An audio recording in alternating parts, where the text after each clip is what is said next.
What's going on, guys? X-TREMECUDA here. Today I'm going to give you a review and reaction to the games that were announced during and before E3, as well as a little bit of what's going to be coming from me for the channel in the next couple weeks. The background is going to have NBA 2K16 featuring myself, 3-pointer 3345, and Latin Prince 809. We have a lot to talk about this week, so I'm going to go ahead and just jump right into it.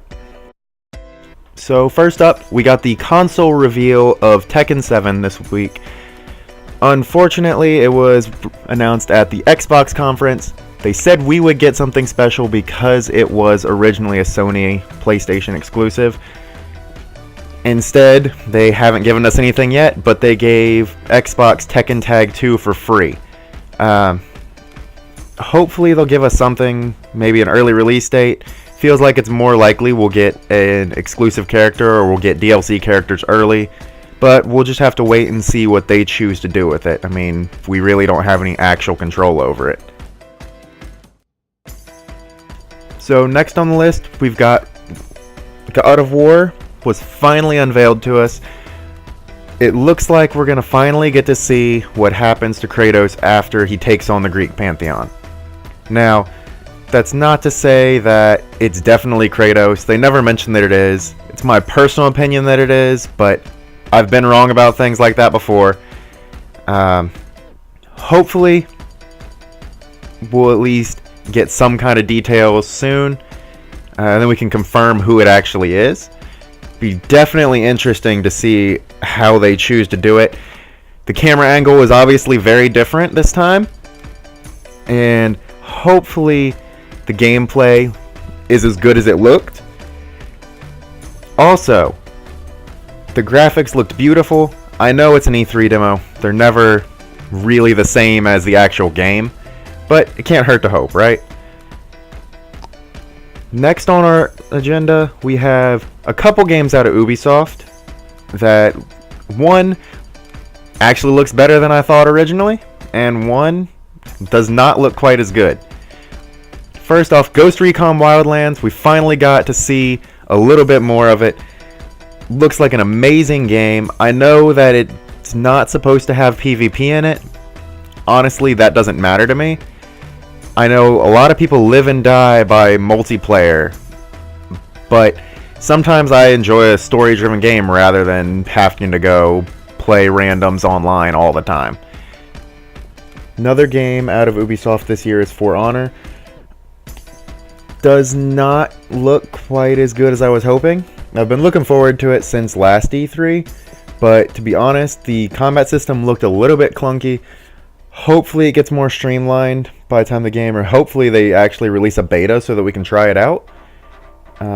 Definitely would be interested in trying that before buying it. Other games that have been mentioned. Spider-Man was announced.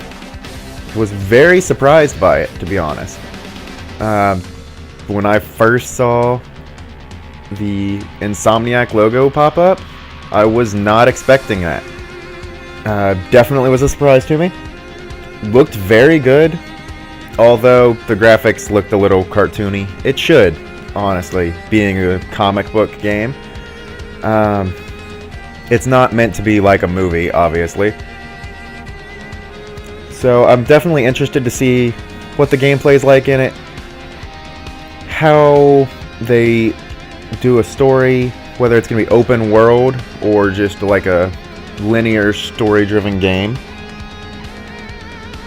It would be kind of interesting to be able to swing around New York City and explore.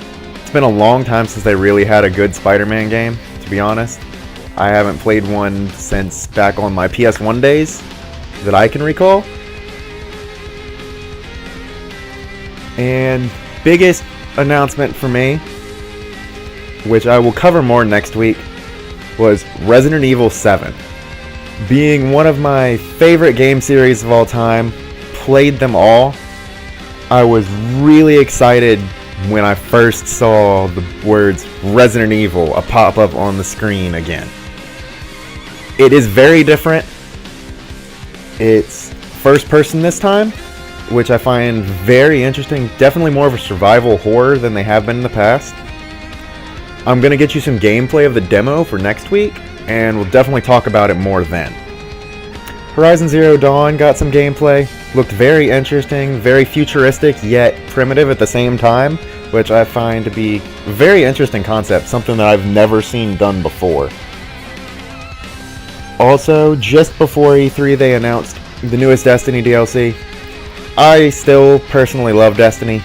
Don't play it as much anymore, but I'll definitely pick up that DLC, get you some gameplay of it as soon as it comes out.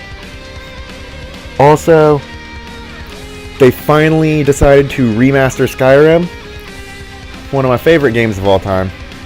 I love the Elder Scrolls series, so I'll definitely be picking that up also. They haven't given it a release date just yet, but as soon as they do, we'll try to let you know. Injustice 2 was also announced right before E3. Big Injustice fans, all three of us are.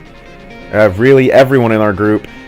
We'll definitely have a lot of gameplay for you next year when it comes out. And at the same time, I've pretty much covered everything that I need to, or that I had planned on for this week. Next week, obviously Resident Evil 7. You'll get some of the gameplay from the demo. After that, I'm going to be gone. I won't have access to my PS4 for a couple weeks, so there's going to be a few weeks without a video from me, but the channel will keep on going. So as usual, if you enjoyed the video, like, comment, subscribe, share it with your friends, and thanks for watching.